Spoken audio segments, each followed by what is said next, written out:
Bahujan Samaj party एक ऐसी party जो राजनीतिक पार्टी बाद में है, पहले एक मिशन है, एक मूवमेंट है, एक विचारधारा है, एक सोच है।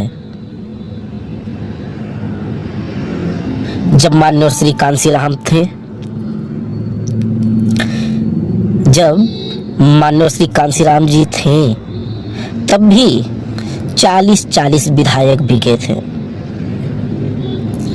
और बहन जी के पास भी 60-60 विधायक थे जो बिके थे। सोचो उन पे क्या बीती होगी। जब आपकी और हमारी लड़ाई डॉक्टर बाबा साहब अम्बेडकर लड़ रहे थे, तब उनके बच्चे मरे, तो सोचो उन पे क्या बीती होगी। यहां तो सिर्फ कुछ सांसद बिके हैं, हमारी विचारधारा थोड़ी बिकी है। हौसला रखो, जिस दिन हम पावर में होंगे तब कांग्रेस और बीजेपी के भी एमपी एमएलए आपके पास आएंगे। इसलिए सोचो कि हमें निराश होने के बजाय और मेहनत करने की जरूरत है और ताकत के साथ खड़े होने की जरूरत है। टूटना नहीं है, झुकना नहीं है, रुकना नहीं है।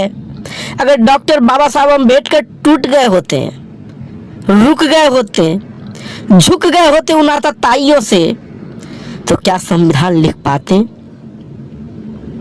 क्या आपको सारे अधिकार दे पाते जिसके लिए उन्होंने इतनी बड़ी बड़ी कुर्बानियां दी?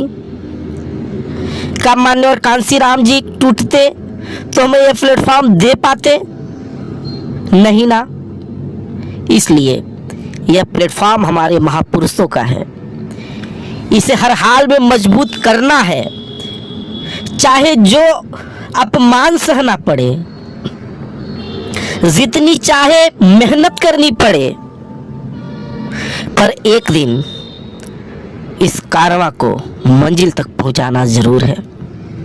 अगर घर में कोई खोटा बेटी बेटा है और हमें पता है कि इसने बिगाड़ा है, तो हम बिगाड़ने वाले के सामने हार मानेंगे या उस दुश्मन को सबक सिखाएंगे? इसलिए दुश्मन हमारे सामने है और हमें उसे सबक सिखाना है। बड़ी मुश्किल से माननीय श्री कांसीराम साहब जी ने बाबा साहब डॉक्टर भीमराव अंबेडकर को जिंदा किया है, वरना कांग्रेस ने तो जब बाबा साहब जिंदा थे तब भी खून के आंसू रुलाया था, और जब वो हमें छोड़कर चले गए तो 1956 से लेकर 1984 तक का नाम ही मिटा दिया गया था बाबा साहब डॉक्टर भीमराव अंबेडकर का। अब भी हर हाल में ये कांग्रेस हो या बीजेपी हो, आरएसएस के लोग बाबा साहब को मिटाना चाहते हैं। पर ऐ मेरे बुद्धिजीवियों, ऐ मेरे देश के नौजवानों, आपको बाबा साहब के मान सम्मान की लड़ाई और मजबूती से लड़नी है। दुश्मन ने हमें ललकारा है, उसे मुंहतोड़ जवाब देने के लिए और मजबूती से आगे बढ़ना होगा। हमें नहीं रुकना होगा, नहीं झुकना होगा, नहीं टूटना होगा,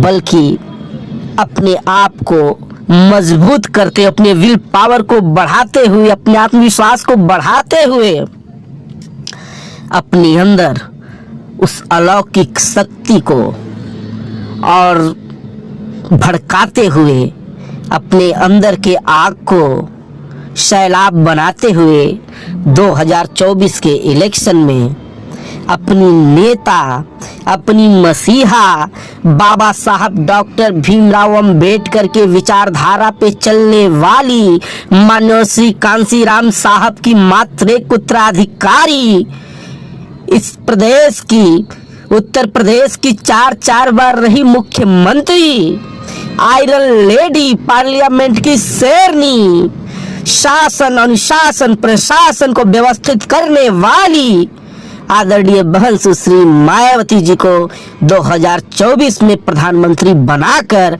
आपको इतिहास बनाने की जरूरत है। इतिहास में बहुजन समाज को एक बार स्थापित करने की जिम्मेदारी इस देश के नौजवानों के ऊपर है, दलितों के ऊपर है, पिछड़ों के ऊपर है, अल्पसंख्यक समाज के ऊपर है। धन्यवाद। जय भीम, जय भारत, नमो बुद्धाय, खुदा हाफिज।